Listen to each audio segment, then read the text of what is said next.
Pikiran mindset yang benar akan menentukan hasil akhir dari seseorang. Apakah seseorang itu akan mencapai satu kehidupan yang diharapkannya, itu tergantung cara dia menilai dalam pikirannya.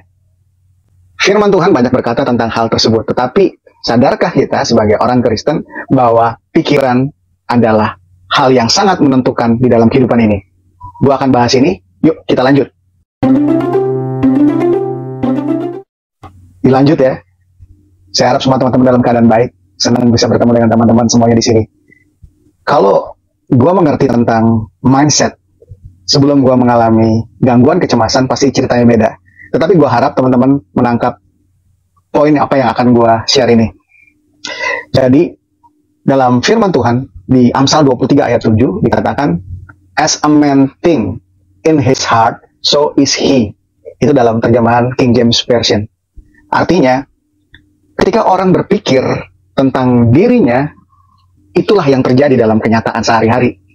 Jadi, apa yang kita pikirkan itu sangat menentukan untuk kita meraih semua hal yang kita inginkan di dunia ini. Kalau orang sakit, dia berpikir sakit dan tidak tahu bahwa di dalam dirinya Tuhan sudah memberikan potensi untuk kesembuhan, maka orang itu akan berpikir sakit dan tidak akan keluar dari penyakitnya. Begitu pula dengan orang yang mengalami kegagalan. Ketika dia tahu bahwa dia diciptakan untuk semua pekerjaan baik, kegagalan adalah satu pembelajaran. Kegagalan bukan satu halte untuk berhenti dan tidak mencoba lagi. Ketika gue paham bahwa kekristenan itu adalah tentang pembaharuan pikiran terus-menerus. Kenapa gue bisa mikir gitu? Karena begini, ketika Yesus mati, Yesus berkata di kayu salib, sudah selesai. Artinya, dia sudah menyelesaikan semua janji-janjinya buat kita. Jadi, janji itu bukan hanya nanti kita bertemu muka dengan Yesus. Tetapi, janji itu untuk kita nikmati juga. Ketika kita ada di bumi ini.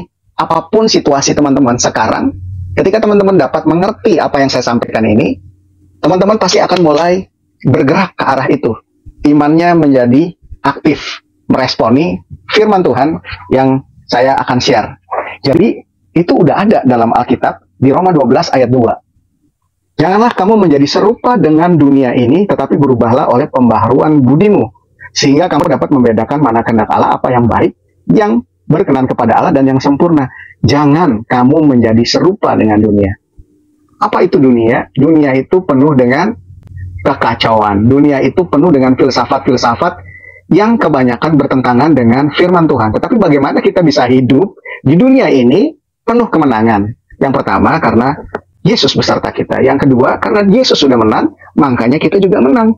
Bukan cuma omongan, tetapi dalam apa yang kita hadapi dalam kehidupan ini. Kalau kita ngerubah cara pikir kita. Maksudnya apa? Dunia memaksa kita untuk berpikir seperti dunia berpikir. Kalau kita tidak mengerti siapa diri kita di dalam Kristus. Karena ketika ayat ini berkata jangan menjadi serupa dengan dunia, apa yang Tuhan mau kita lakukan? Ya kan? Kita pengen tahu ketika Tuhan ngomong bahwa jangan jadi serupa, jangan jadi cetakan dunia, jangan berpikir seperti dunia berpikir, apa standarnya? Standarnya adalah firman Tuhan. Tapi banyak banget ayat-ayatnya. Ya, gue kasih tahu yang sederhana. Jadi gini, tadi kan gue udah bilang pertama bahwa kita, ketika terima Yesus, kita adalah orang yang baru, ya kan? Yesus sudah menyelesaikan semuanya di kayu salib, artinya janji-janjinya buat kita. Nangkep ya? Yang berikutnya, ketika kita pengen tahu apa sih yang Tuhan berikan buat saya, intinya adalah gini, ketika kita lahir baru, yang terjadi pada diri kita adalah perubahan secara sempurna. Kok bisa? Ya, 2 Korintus 5:17 dikatakan bahwa yang lama sudah berlalu. Perubahan yang terjadi pada diri kita itu terjadi dalam hati kita, dalam roh kita. Ya, Allah itu roh. Jadi sebenarnya Tuhan memandang kita secara roh. Karena gampangnya Tuhan menaruh rohnya di dalam hati kita. Jadi semua kepenuhan Tuhan, urapan Tuhan, janji Tuhan, kehadiran Tuhan, itu semua Tuhan sudah taruh di hati kita. Sempurna. Apa yang belum sempurna? Kita kan tahu manusia terdiri dari 3 bagian. 1 Tesalonika 5 ayat 23. Manusia terdiri dari roh, jiwa, dan tubuh. Roh sudah sempurna. Completely sempurna. Yang belum sempurna dalam diri kita adalah tubuh dan jiwa. Nah, jiwa itu pikiran kita. Paham sekarang? Udah mulai nangkep. Apa yang dimaksud dengan Roma 12 ayat 2? Kalau kita memperbaharui pikiran kita sesuai dengan apa yang Tuhan katakan, maka kuasa itu mengalir dengan tak terbatas. Ini gue contohin yang lebih gampang, oke? Ini kan ada botol. Jadi begini, kita terdiri dari 3 bagian, roh, jiwa, dan tubuh. Roh Tuhan tidak mungkin bisa bekerja kalau pikiran kita tidak dirubahkan. Pikiran kita yang tidak dirubahkan, itu seperti ini, tutupnya ini nih, tertutup. Jadi air itu, atau roh Tuhan yang gue anggap itu sebagai roh Tuhan, itu tidak dapat mengalir kepada kehidupan manusia. Tapi ketika pikirannya mengerti, menyatu dengan Tuhan, maka dia terbuka. Paham nggak sekarang? Jadi ketika teman-teman percaya bahwa Tuhan sudah melakukan kesembuhan, misalnya dengan 1 Petrus 2:24 bahwa bilur-bilur Yesus sudah menyembuhkan, maka kuasa itu akan bekerja di dalam diri teman-teman. Seperti tadi, kuasa itu bekerja ketika pikiran teman-teman setuju dengan apa yang ada di dalam hati teman-teman, seperti tutup botol ini, sehingga air ini bisa keluar, air ini bisa saya minum. Kuasa Tuhan ada di dalam hati kita. Jadi, itu. Siapapun yang mengalami gangguan kecemasan ketika mengerti siapa diri kita di dalam Yesus, maka teman-teman akan mulai mengaktifkan iman percaya teman-teman. Ya, berarti gua tinggal mempercayai karya Yesus yang sudah selesai di kayu salib. Dia sudah menyelesaikan, ya bilur-bilur sudah menyelesaikan. Jadi gua tinggal melatih, ya kan? Itu buat orang yang gangguan kecemasan. Dan apa gunanya buat kita orang-orang yang misalnya sehat? Ya, di semua area kehidupan kita. Semua karakter Kristus, pikiran Kristus ada di dalam hati kita. Artinya sudah diselesaikan oleh Tuhan.